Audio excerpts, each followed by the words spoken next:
Hello, goddesses. Welcome to MenoLabs Live. Today, we're going to talk about skin changes and skincare during perimenopause and menopause. I'm so excited about our guests today. We are going to be talking to Beth Jones of B. Jones Style. I've been following her for over 15 years. She has amazing style, but recently she's been sprinkling in skincare and it's really inspired me. So I was so excited when she accepted to join us with this discussion today. I'm also really excited about our other guest, which is Nancy Valerio. She has over 15 years of experience in skincare within the medical field and now focuses on her holistic med spa, Bare Aesthetics. I am so excited about this because last Friday I did a virtual consultation with her. So informative, so much great information. I can't wait to share some of that information here during the show. But my skincare journey is ready and I'm so excited for you guys to take some notes, learn this great information from both of these ladies today. So as always, this session should not be considered medical advice and is being provided for information purposes only. It is not intended to substitute professional medical advice, diagnosis, or treatment. Please consult with your healthcare provider should you have any questions or concerns. I'm going to welcome in our guests. There's going to be a little bit of a delay, so I'd love it if you'd share what stage of the menopause journey you're on. I'm in peri, and I'm going to let you know what different stages are. It's pre-peri, perimenopause, which is the 7 to 10 years you're going to be in perimenopause before menopause, and then menopause and postmenopause, which people like to go between those two terms, is when you have 12 months of no period. So I'm proudly in peri, so please let me know down in the comments below which stage you're in. It's always cool to kind of see who's joining in. I see my ladies here, so I'm going to invite both of them in.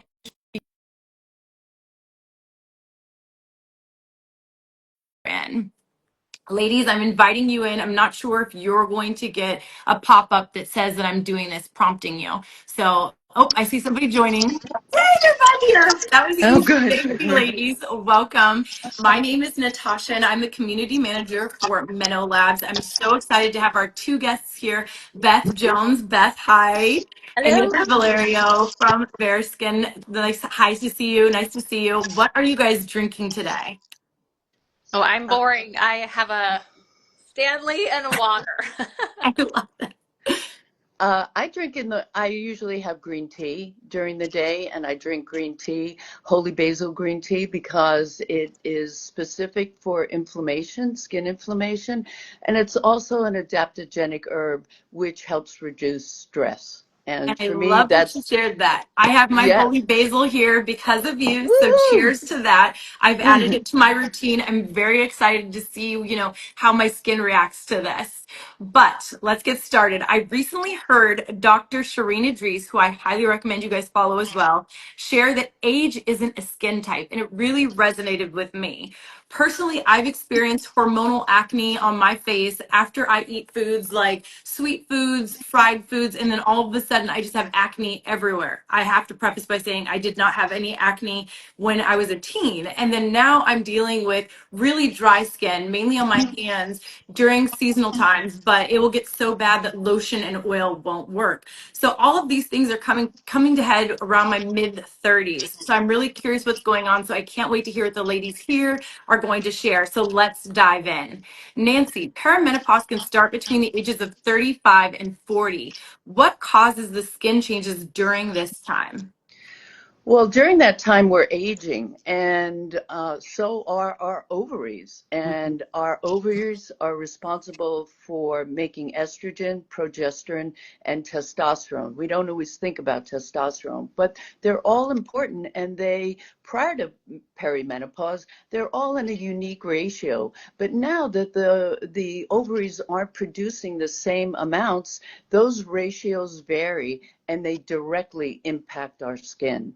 Um, it, it, when the ratios have changed, we don't feel the same type of wellness that we felt prior to, beginning the perimenopausal journey. Definitely. And what skin changes can women expect during perimenopause and menopause then, since those hormones are changing so much? Well, there's a lot of things that occur during this time with our skin, and it's really unique to the individual as well. But what I notice is that fundamentally, with the loss of estrogen, there becomes a loss in epidermal barrier. So what that means is skin is dehydrated, it's dry, it's reactive, it's inflamed. Now we have wrinkles, we have, fine lines, we have laxity, all these things, are also very unique to the individual. And so, again, you have to look at each individual separately. Definitely. But those are all resonating with me because I feel like I'm experiencing all of them. Beth, when did you start noticing changes in your skin?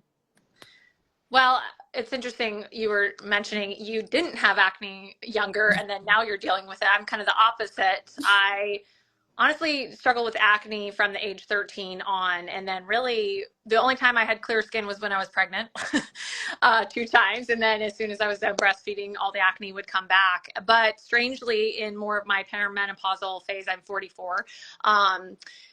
My skin has cleared up, shockingly, So which lucky. I know some of it might be too. I think being in my mid 40s now, I'm being so aware of so many things where Yeah. I wasn't when I was younger, drinking more water, Yes. trying to eat in a way that's good for my body. I'm exercising, like so many more things maybe that I've added into my life, even supplements and things like that. So definitely in terms of acne, my skin is cleared up. I mean, for sure the aging is kicking in. Every year the neck just sags more, and the banding on my neck and the sagging here and all that kind of stuff. But yeah, I mean, this is the phase that I'm in, but I'm thankful honestly to really not be dealing with acne as much. That is nice. And I bet you got accessorizing down for all of our neck woes as we change there. That's why scarves are always nice. I know. Yep. Beth, I love that you share your skin journey on social because you are focused on fashion, which I love. What inspired you to do that? I mean, I think, I'm on camera all the time, and having dealt with, issues with my skin and not having clear skin for so long. I mean, I think I just kind of was at this point of like, I want to share this journey just because it's very obvious it's on my face, and it's so frustrating. It's such a battle to deal Mhm. with acne, and you feel like you're trying everything and nothing's working, and everyone tells you try this or do this and it doesn't work. So, I think just to be kind of open and share my journey, and maybe it could help someone, or I know when I found people who were dealing with it, it was helpful for me Yeah. to feel like, okay, I can walk along with them or try what they're trying or whatever. So, yeah, I think just having that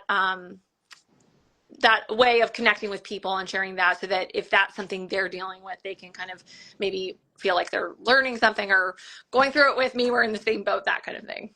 I think in a world where it's always about filters and back in the day in the magazines, everything was perfect. It's just nice and refreshing to see someone sharing their true, story, their true journey, and then we can go along with you. And it just makes it more relatable and makes us love you more. So I think it's amazing that you did that. Hats off to you. Hats off.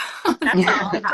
Nancy, on your site, you mentioned that healthy skin starts from within. Can you share what that means, especially the link between gut and skin health? I think this is really good. Yeah, of course. In my practice, I look at many things, but I also really look at digestion. What we eat, the way we break it down, the way our nutrients get absorbed, and the way we excrete is definitely impacts our skin.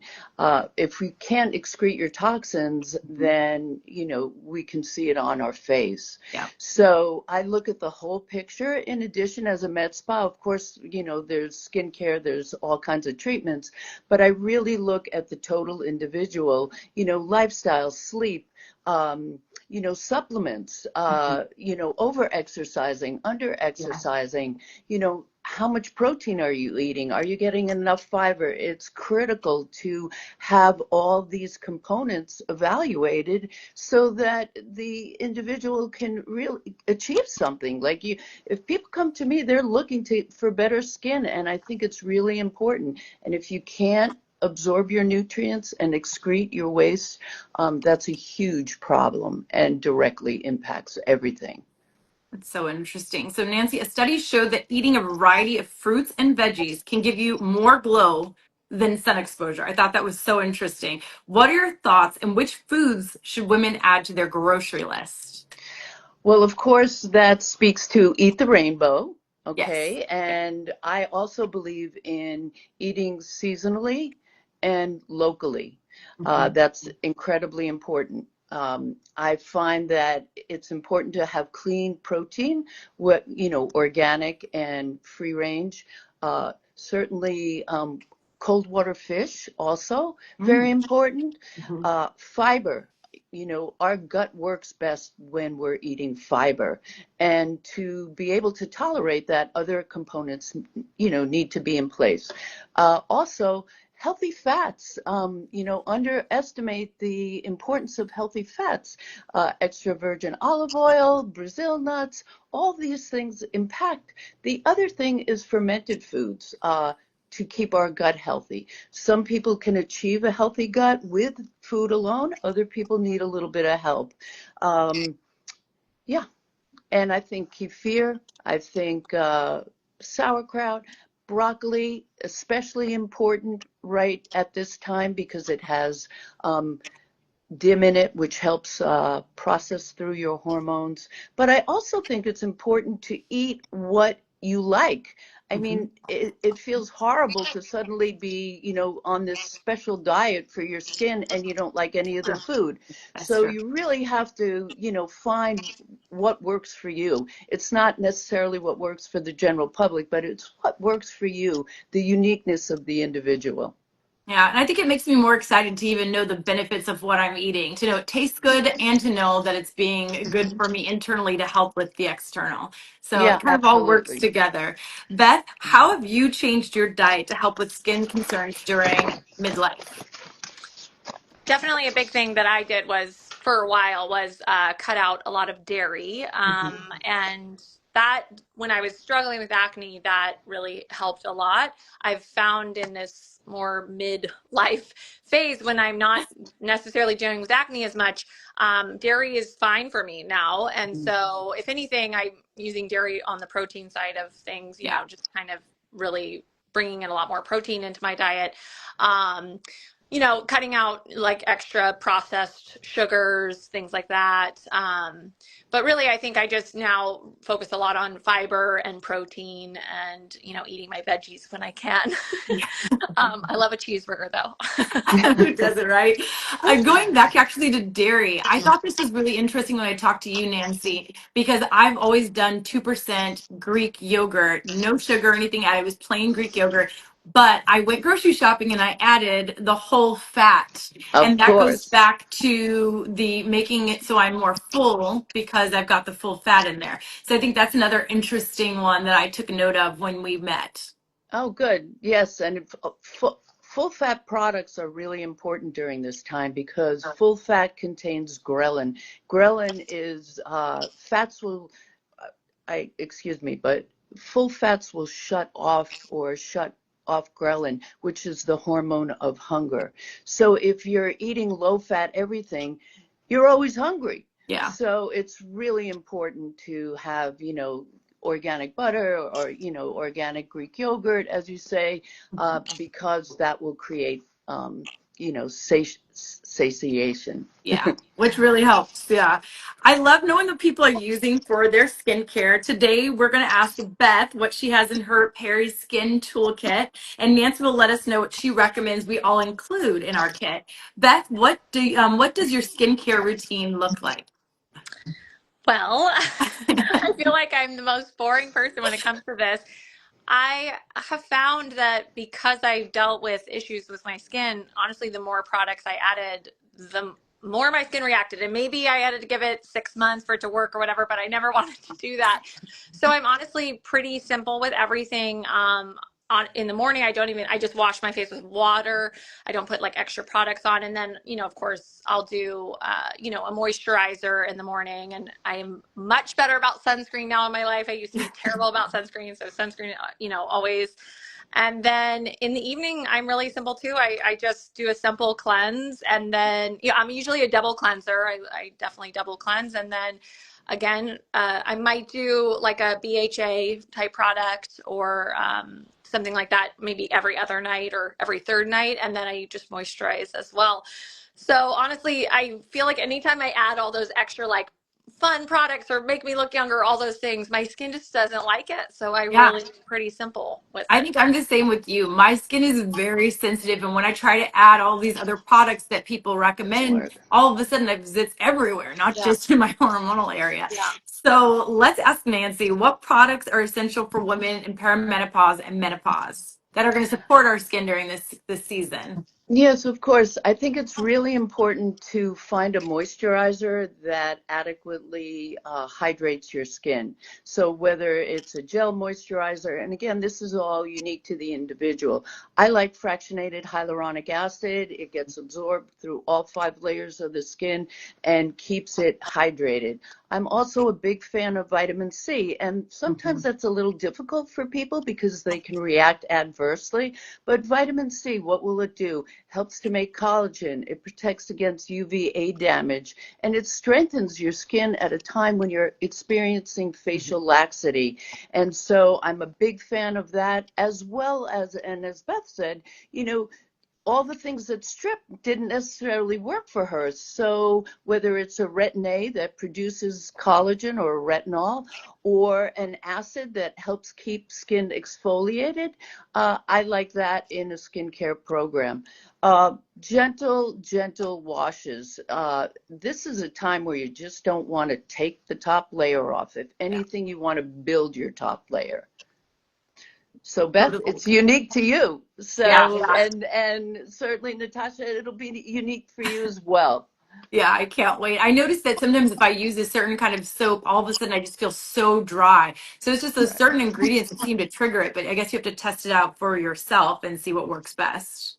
And that's what I do with my clients here. If one thing doesn't work, then we try something else. And we find that sweet spot in which your skin is hydrated, it's glowing, feels good, looks good, and it may only be 3 steps because this is a time of life when you really are so busy, whether you're raising your family or going with your career or your Yes. aging Yes. parents, like no one has time. Yeah. So, that is a factor as well.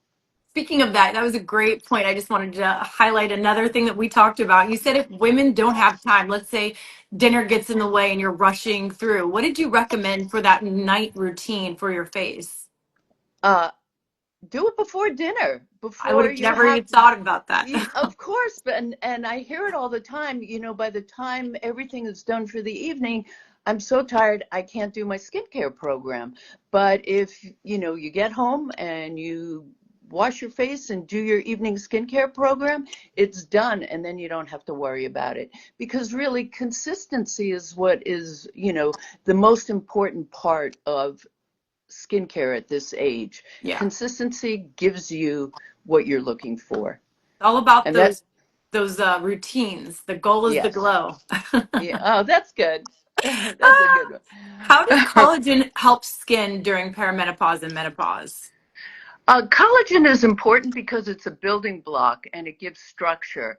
And we don't always get enough protein. And again, it is a building block. So the thing that I look for in collagens is does it absorb well? Is the molecule small enough to be absorbed?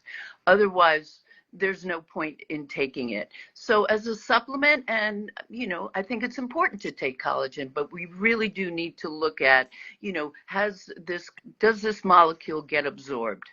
Yeah. And Beth, do you use collagen? And if so, how do you work it into your routine? I'm always inspired by how people use it. Yeah, I have just a collagen powder that I use and I put it in a smoothie every morning. So it's part of Yeah. my daily routine, which I've gotten better about kind of adding in all those daily routines of supplements and collagen and Yeah, all of that. So it's just part of my like routine. I come in after working out, I grab that, I have my smoothie, yes. so I've just really put it into my daily routine. I love that. Beth, you've shared some procedures you've tried. What's your favorite one you keep going back to? I feel like I said the wrong it Nancy, you had mentioned it. Is it the PRP or the Yes, it's or my what? I think you had mentioned the treatment. Was it PRP microneedling? Is that the one? Yes, Yes. So I I did that and I loved that. And I felt like that really just made my skin glow and look great and just overall like the texture and everything. So I think that's the best thing I've done. I've tried like Morpheus 8, which was really intense. And I honestly, I don't know if I saw a difference or not. But I would say that PRP is the best thing that I've done that I really loved. And Yeah. Nancy, what's PRP? PRP is platelet-rich plasma, and when a client comes in for microneedling, I'll draw their blood, I'll put it in test tubes, spin it down, and then pull out the platelet-rich plasma, which has your growth factors, Oh, your wow. stem cells, and then after a microneedling treatment, I apply it, and it helps your skin heal quickly, Oh, and good. there's no reaction to it because it's yours. I That's mean, so when you cool. put on your own, PRP, it works for you. So I've noticed that healing times are reduced, results are fantastic. I'm a firm believer in microneedling, medical grade into the dermis as opposed to superficial, which is just the epidermis. That's what really works. Very cool. Beth, did you share a video on this on your social? I can't Yes, remember if you've done it. I think I did. That might have been a year ago, but yes, I did that, and it showed my blood being drawn and all of that as I'm gonna well. have to follow along. I'll have to go back and look at that Yeah, because I'm looking at doing it. So I just have to pump yeah, myself up before I do it. yeah. I'll send it to you. I'll DM it to you. Thank you. Nancy, let's see. What procedures do you recommend for women in their 40s, 50s, and beyond? And when do you think women should start these? Because I know a lot of women are starting in their 20s and they're starting to prep their skin for these things. I don't know. What do you think is the best? I am a firm believer in facials consistently. I think that's very important to keep the skin unclogged and hydrated. That is key. And then I'm a big fan of laser, but non-ablative laser. I believe it's important to keep the epidermal barrier. I love laser genesis, low-level laser. Stimulates collagen, smooths texture, evens tone. It reduces redness. So that is a treatment that I'm incredibly fond of. And then, of course, microneedling, whether it's aqua gold, glass facial, right? And medical grade microneedling. And then also Botox. But Botox when you're ready. It's sometimes I find it a little disconcerting that women are doing treatments based on what their friends are doing or what they're seeing on social media. I have clients that do Botox in their 20s, but I also have women who do it for the first time in their 50s and 60s. So I really think it's a personal journey, and Beth, you certainly spoke to that. But you have to do it when you're ready, Yeah, most of definitely. all. Yeah. Yeah, I have a question. Oh, go ahead. What type of facial do you recommend? Or is there a certain type of Oh, facial? I love this. Because So I feel like I want to add that into my routine. yes, I believe in traditional facials with extractions. Oh, with I extractions. Well, if you need them, of course, like you need to you need to get the impurities out of your skin. If you notice when you break out, you always break out in the same spot, That's true. Yeah. right? So you really, keep it clean and hydrated and then go from there. I'm not a fan of the more technical machine driven facials. Um, they tend to be too strong for the skin. But a traditional facial, whomever your facialist is, to keep things clean, hydrated, and exfoliated, really nothing's better. And And then you add in the little treatments. you think I'm once a sorry. month or Uh, Ideally once a month, but if that's not the case, once a quarter, as long as you keep doing it. But at the end of the day, the most important component is a solid home care, Yeah. skincare routine. Yeah. That's 80%. and the rest, is whatever we do in the med spa or whatever you do with your facialist. But really traditional. And what I like also, Beth, and I think you'd probably like it as well, but when they combine a little bit of lymphatic drainage in the facial, and that's a special add-on or treatment, but it helps. We get puffy as we get older, and so that's nice to move the fluid through. And that's my personal taste as well. Yeah. I think with the extractions, it intimidates me to leave with all those. I don't even know how to say this. I have kids, I owies. know. Yeah, When I I have know. all the redness all over, and I'm like, oh my God, am I going to have this forever? And then with my hyperpigmentation, I'm like, am I just going to have scarring because of it? So, I mean, of course, they're professionals. They must know what they're doing, but that is something that's in the back of my mind.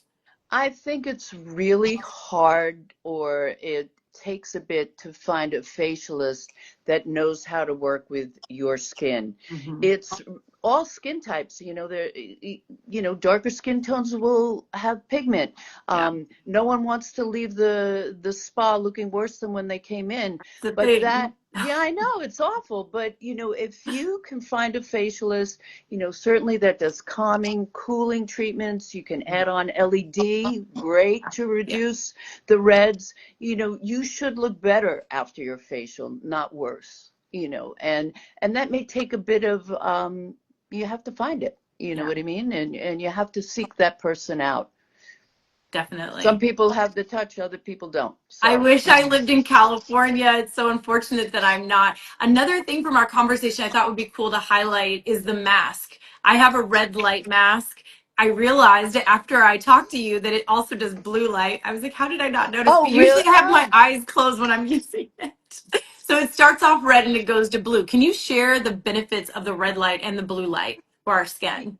absolutely. LED targets inflammation, reds associated with dermatitis or rosacea, and it reduces it. Whereas blue light, very specific for acne. And those are the So benefits. interesting. And yeah, and you go from there. I'm glad you found the blue light.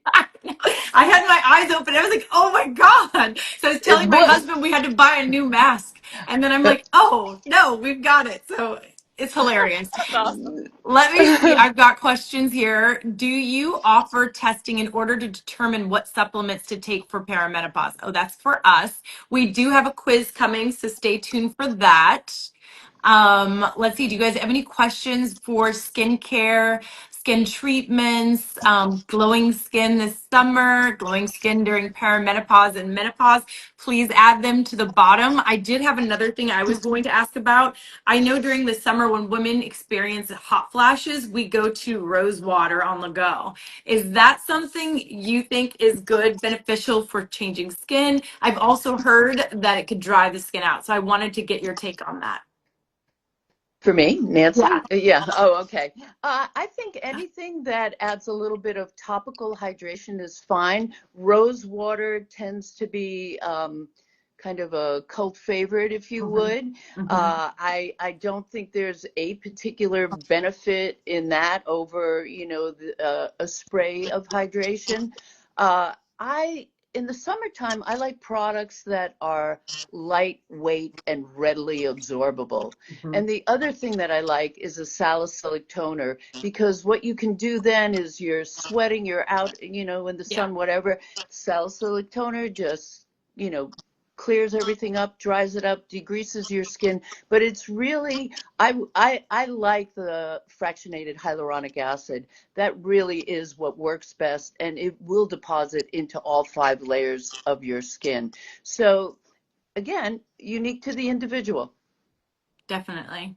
Yeah. Cool. I mean, I don't see any questions coming in. I was waiting to see if our community had any other questions. If you guys do, please let us know, 'cause we're going to be wrapping up the show. Beth, did you have any other questions that you'd like to? I had my questions answered, so I I'm good. love that. Nancy, did you have anything else you wanted to share before we close out? Sunscreen. Find a Yes. sunscreen that you love and can make peace with, so that you can apply it consistently, regularly, daily, whether you're inside or out. And Sunscreen is the key. do you have a particular type of sunscreen you recommend for women? At or this anyone, I age, guess. yeah, of course. At this age, I pretty much like the zinc-based sunscreens, Yeah. and the reason is zinc is calming to the skin, but it also reflects sunlight away from your skin, and rather than a chemical reaction to prevent the sun's rays from penetrating your skin. So zinc is terrific, and in the same way, what it does is it also protects moisture content, and definitely zinc-based sunscreens. Oh, I have a really great question from Isabella. When should women start thinking about the menopausal skincare, even if they are not in that phase yet? So, just really quick to tell you as well, there's perimenopause, which is right before menopause. It's 7 to 10 years. And women are usually around 35 to 40 years old when that starts. But go ahead, Nancy. You go ahead and tell us what you think. I think it's important to establish a skincare routine early on in your life and find a practitioner that you trust that can grow with you and continue evaluations like, where are you at in your 20s? 20s is different Mhm. than 30s. Exactly. It's a process, but it's very important as young as you can start to have a skincare program going. And, Natasha, you had mentioned your oldest daughter is a Yes. skincare Yes. guru, if you Yes. would, and She's 14 and loves it. she's 14, and of course, so she's ahead of the game. Yeah. And the average age of menopause is 51. And so I always say this is my biggest thing: take care of your future self. No matter how old you are, you could start these routines and they're going to benefit you later. So I'd say to you, Isabella, start now. It's never too late. And just listen to your body because That's the exactly hormones are going to right. be changing what your body is going to want through these different stages. I agree So. completely. If we did not answer your questions today, please reach out to our customer care team at customercare@menolabs.com. I'd love to thank Beth and Nancy so much for being with us today. So much great information. As always, this session should not be considered medical advice. It is being provided for information purposes only. It is not intended to substitute professional medical advice, diagnosis, or treatment. Please consult with your healthcare provider should you have any questions or concerns. Thank you once again for joining us today. And next month, we'll be talking about summer digestion with a dietitian, Michelle. So stay tuned for that information. Once again, ladies, thank you. And somebody has one more thing. I came in late. I will catch you next time. This sounds like my kind of place. I'm 64 and still will have some splashes, but much more manageable than before. It's a life process. It really is. I look Mhm. forward to the next. Thank you so much, Teresa. Once again, we'll be back in July. We have a lot to talk about, so stay tuned. Thank you guys. Thanks. Bye. Bye.